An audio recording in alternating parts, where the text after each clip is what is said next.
I have always grieved the chutzpah that caused us to think that T groups belong in highly hierarchical, bureaucratic organizations, and that thereby tarnished our reputation irrevocably. Yes, absolutely. There's something about the time, the amount of time you've got, the openness of the structure, the feeling of the responsibility, and your nakedness in that, including your rudeness, your pig-headedness. Those are mild words for someone. Yeah. But in the end, that is so important to the transformative aspect of it, and the word love. Well, yeah. I agree, and I thank you for saying that, all of you, really, because I think the real value of what we are now describing as the T group was the self-learning, the centering, the acceptance of self, the vulnerability, knowing that you can be vulnerable and not get killed. All of which is critically important when you are doing consulting work, change work. You know, I thought at the time I went through it, I thought, oh, this is terrible. I'm embarrassed. Here we sat for a whole day, half a day, and no one said anything. I remember the first day, what is it? We're paying all this money, all this time, and no one's saying anything. And then, but hey, there's a great deal of learning in that, knowing how I react to this non-structured environment, and how much structure I really needed in my life in order to function. That's a learning. And I think that was the great value. But I agree, it was misapplied. Trying to shove it into a hierarchical organization, not good. We learned that the hard way. Yeah, and so did all of our clients, I think. That people would make themselves vulnerable, which we seduced them into doing. Yes. And then they would get killed back on the job. Oh, yeah.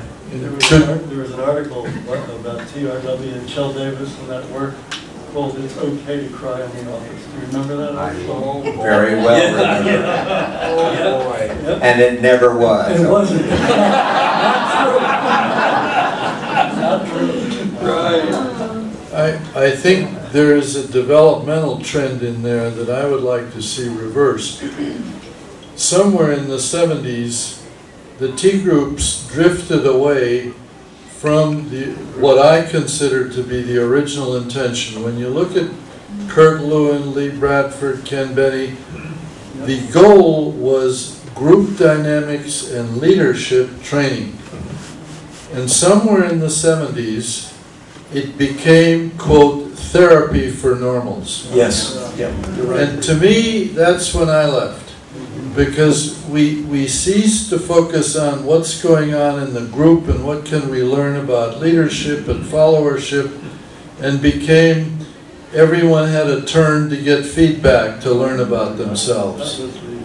To me, that was a fatal direction to go into, because then that threw it into a completely different domain. We were now no longer working on group dynamics and leadership.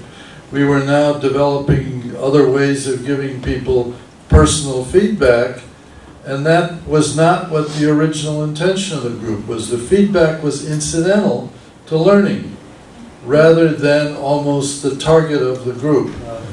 And I don't know where we are today in terms of what T groups do, but I think it's essential that we keep the concept that the T group is a place to learn about groups and about leadership, not to go and get personal feedback on your own impact on people. That can come out of it, but that, to my mind, should not be its goal. But we didn't know what we were doing. Well, and that was called group dynamics, which was a misnomer. Yeah.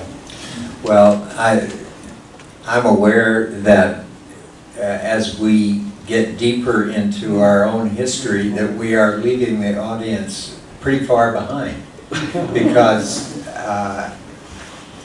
I would say there are very few people in this room who have shared those experiences. How many people in the room have been to tea? Oh, more than I thought. The rest we're leaving behind. there's 7 of us that are with us. But one other comment, the invention of the tea group really goes with the invention of what is called today experiential learning. And so we shouldn't obsess about the tea group, because the role plays, the community exercises, all the other kinds of things, simulations, that's all part of experiential learning. And I think you could run labs today without tea groups, provided they focused on experiential learning. Yeah, and I'd like to add that the team building was the reaction to the failure of tea groups in the corporate world. People like Dick Beckler and the guy that I learned, Mike Blansfield. My first experience was not tea group, but was Blake and Mouton working, who brought some real structure to that experience, and different levels, and the managerial grid. Yeah, that was that. I really got. That was later that I got into less structured stuff, but that was safe for me.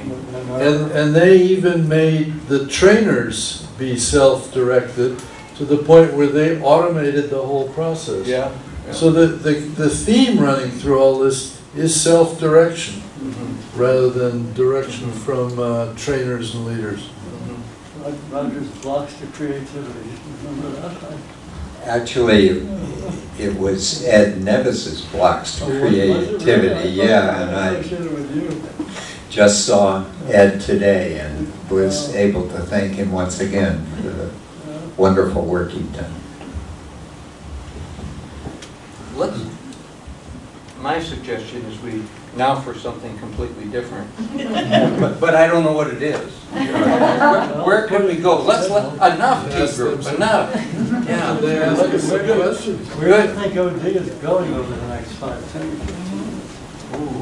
I know the answer to that. Oh.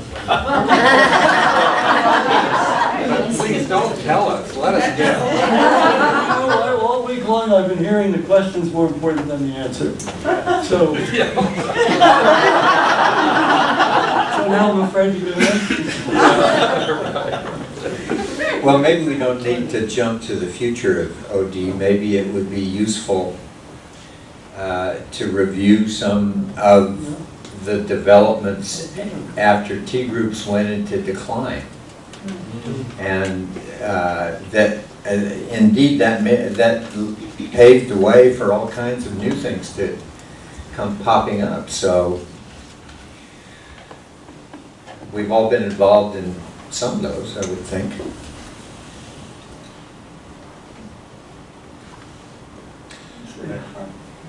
For me, it was experiential learning first in the classroom at Yale, and that wasn't tea groups.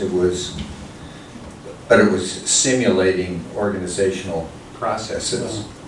And then later, when I went to live and work in Europe,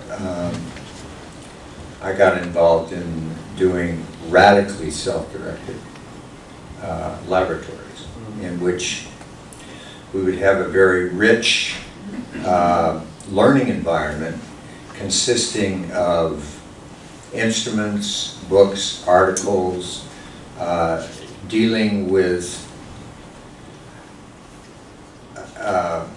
matters of organizational functioning, group functioning, interpersonal functioning, and individual internal functioning.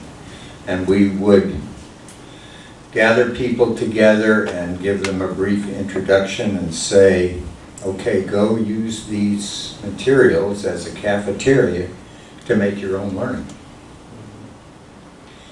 And what I found, and my colleagues, was that we got some of the same